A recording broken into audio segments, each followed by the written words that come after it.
காவேரி விஜய் வந்து வெளியே போகிறாங்க. அப்போ அங்கே இருக்கிறவங்க எல்லாருமே வந்து எப்படிமா இருக்க அப்படின்னு சொல்லிட்டு கேட்குறாங்க. நல்லா இருக்க அப்படின்னு சொல்லிட்டு காவேரியும் சொல்கிறாங்க. அடுத்து வந்து காவேரி எல்லா விஷயங்களையுமே எல்லா இடமும் சுற்றி காட்டிட்டு இருக்காங்க. அப்போ விஜய் வந்து ஒரு விஷயம் அப்படி சொல்லிட்டு சொல்கிறாரு. என்ன விஷயங்க அப்படின்னு சொல்லிட்டு கேட்டோன்னே, இங்கே தானே அந்த நிபினோட வீடு கூட இருக்குது அப்படின்னு சொல்லி சொன்னோன்னே, எதுக்கு உங்களுக்கு இப்போ அது அப்படின்னு சொல்லிட்டு கேட்குறாங்க. இல்லை தெரிஞ்சுக்கலான்னு கேட்டேன். உடனே டென்ஷன் ஆகாத அப்படின்றாரு. இங்கே பாருங்கள் தேவையில்லாதெல்லாம் பேசாதீங்க புரியுதா? ஆமாம் இங்கே தான் இருக்கா அவங்க வீடு. இப்போ என்ன பண்ணுன்றீங்க அதுக்கு? அங்கே போய் பார்க்கணுமா நீங்கள் அப்படின்னோன்னே, அதெல்லாம் ஒன்றும் தேவையில்லை கேட்டேன் அவ்வளோதான். சரி அவங்களுக்கு இங்கே எங்கே வீடு இருக்குது அப்படி சொல்லி சொன்னோன்னே, அதோ அங்கே தெரியுது பாருங்கள் அதுதான் அவங்க வீடு புரியுதா? வீடு மட்டும் கிடையாது ஹோம் ஸ்டேவும் வச்சுருக்காங்க. ஓ அப்படியா? அப்போ உங்கள் வீட்டில் கூட ஹோம் ஸ்டே இருக்குல்ல? ஆமாம் நாங்களும் தான் ஹோம் ஸ்டே நடத்துகிறோம் அப்படின்னு சொல்லி சொல்கிறாங்க. நாங்கள் இங்கே எப்படி நடத்திட்டு இருந்தோம் தெரியுமா? சூப்பராக போயிருந்தது.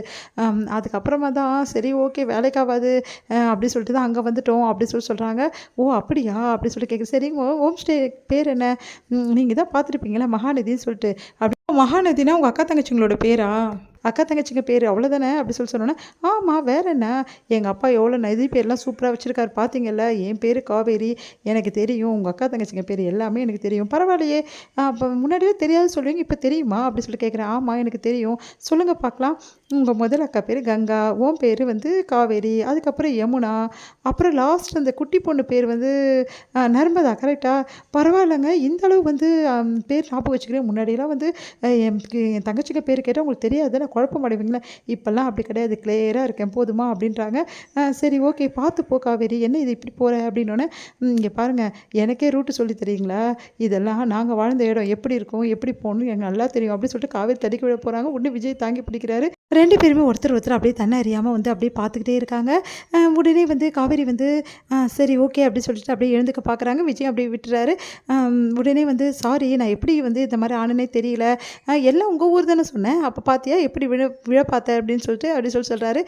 போதும் போதும் அப்படின்றாங்க. இது வந்து காவேரி வந்து அவங்க இருந்த இடம், அதுக்கப்புறம் அவங்க வந்து எப்படிலாம் வந்து இங்கெல்லாம் இருந்தாங்க, இப்படி ஜாலியாக என்ஜாய் பண்ணாங்க, அதுக்கப்புறம் அவங்க தங்கச்சி வந்து படித்த வந்து ஸ்கூலு இதுன்னு சொல்லிட்டு எல்லாமே காட்டுறாங்க. அதெல்லாம் பார்த்து விஜய் வந்து ரொம்ப எக்ஸைட் ஆகிறாரு. உண்மையிலேயே இந்த ஊர் சூப்பராக இருக்குது காவேரி, அதுக்கு தான் இந்த ஊரை விட்டு யாருமே வரமாட்டேங்கிறாங்க போல் இருக்கு. பார்த்தாதுன்னு சென்னையில் இருக்கவங்களும் இங்கே வந்துடுறாங்க அப்படின்னு சொல்லிட்டு சொல்லிட்டு இருக்காங்க.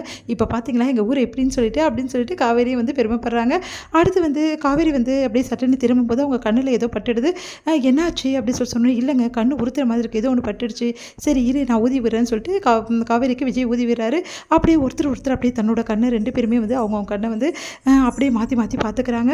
அடுத்து ரெண்டு பேருமே அப்படியே இருக்காங்க. உடனே ஊர்க்காரங்கள என்னம்மா காவேரி எப்படி இருக்கேனா? நல்லா இருக்கேன் அப்படின்னு சொல்லிட்டு, உன் வீட்டுக்காரா பார்க்கும்போது ராஜகுமாரன் மாதிரி இருக்காருமா அப்படின்றாங்க.